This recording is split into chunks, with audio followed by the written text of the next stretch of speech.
Top 10 cheap beginner or project cars in Europe. These are the top 10 best bang for the buck cars you can get and modify in Europe. They are in no particular order. Number 10. The Mazda RX-8. If you're a bit of a masochist and you like Doritos, this is the car for you. But I really don't recommend it if you're not. This car has the famous Wankel engine in it. There are two Doritos, we spin up to 9400 RPM and produce 231 or 192 horsepower depending on the trim. The styling is a bit weird, like Jeremy Clarkson said, it looks like the work of a committee, like they couldn't decide on what it was. And there are rotors absolutely everywhere. Anyway, this car can be dirt cheap and very fun to drive, but it can have a lot of problems and the maintenance is expensive.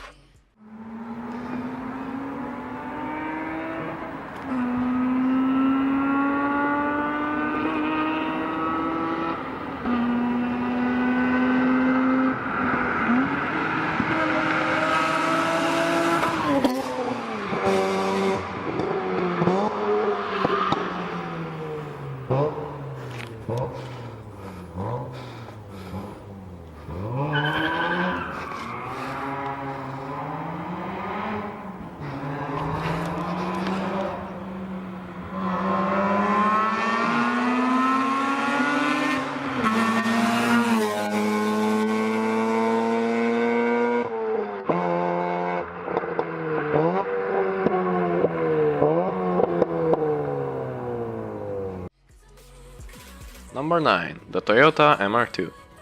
Midship runabout 2-seater, baby! This car is mid-engine, rear-wheel drive, lightweight and handles great, except for the snap-over steer part, which makes it a death trap, but it's fine. The styling looks great. It's been nicknamed the Little Ferrari, for a reason. You can find one of these for very cheap, and they are very fun. And it's one of my personal favorites.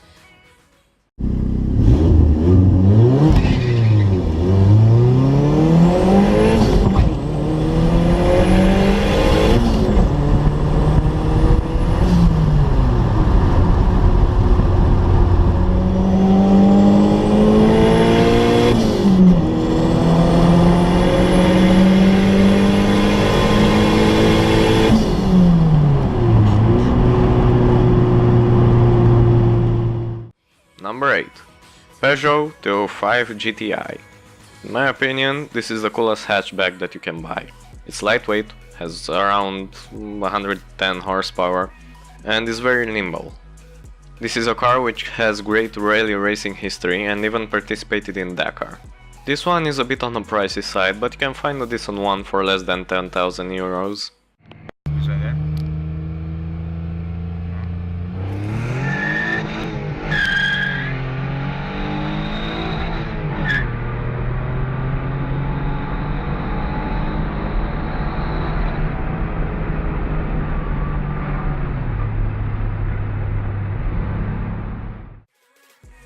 Number 7. The Toyota Celica. It's cheap, fun, and you can get it in all-wheel drive if you look around a bit more. It's lightweight, nimble, and has good power. It has plenty of aftermarket support for any generation. I especially like the Supra-esque design of the third generation, but the last one looks a bit weird and rides too high. It looks like a tractor in my opinion.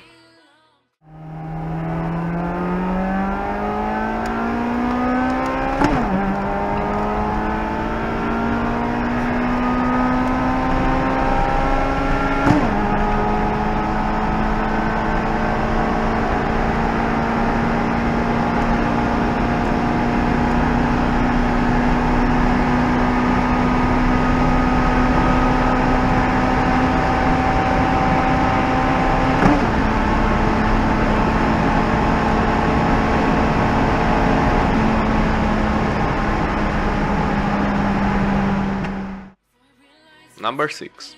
The Honda Civic EK9. It's cheap, it's everywhere, it's very reliable, has the greatest aftermarket support probably in the world, and in my opinion it's a very cool car. Lightweight, nimble, and has VTEC. What do you want more?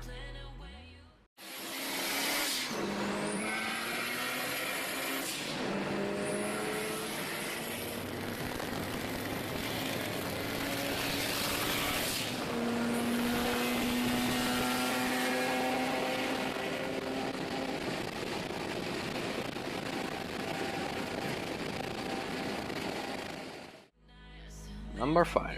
BMW E36. It's the European 240. It's very cheap, it's a very good platform for drifters, and it's a very nice car in general.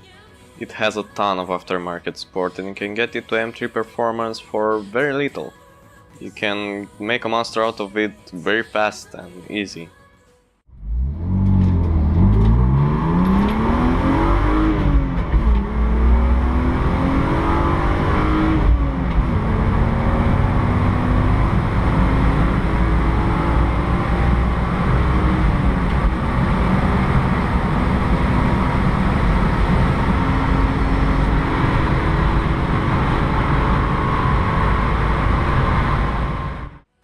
Number 4.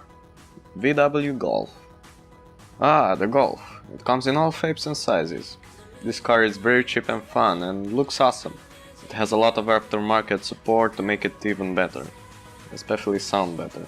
You can get a VR6 with all-wheel drive or the famous V6 model, a GTI with lots of power to the front, or a normal one, you know, for family hauling.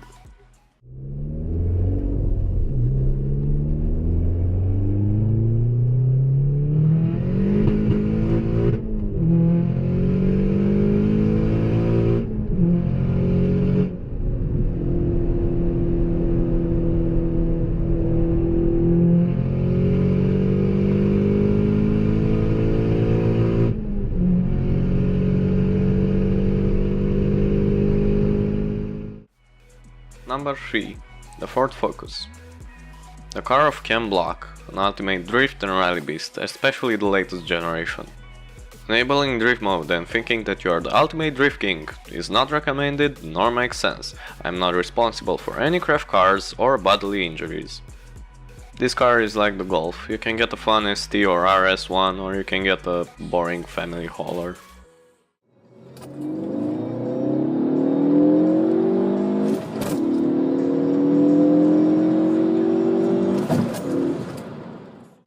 Number 2. The Mazda Miata. Of course is on the list. It's the most popular cheap and fun car with freaking pop-up headlights. This car looks cute. Yes, cute. But it's a good thing, you know. It's lightweight and has 50-50 weight distribution because it makes it handle great. The aftermarket support is very vast. And you can make a lot of modifications to it. So I can make another monster, cheap and fast. I suggest putting a Ferrari V12 in it, or at least a BMW V10, for laughs, you know? I wanna see more of these on the internet.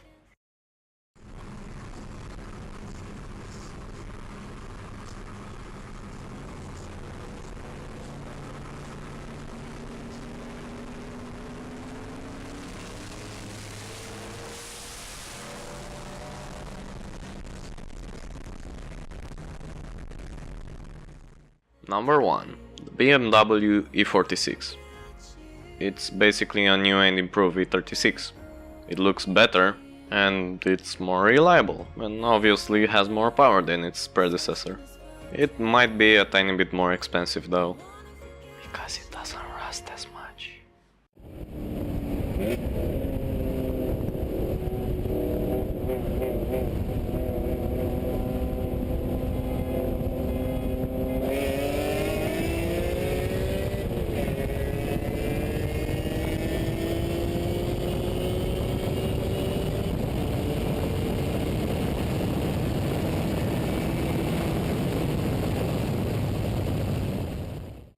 Anyway, this concludes this list. Tell me in the comments what cars I missed and what you would do with them, if you had them.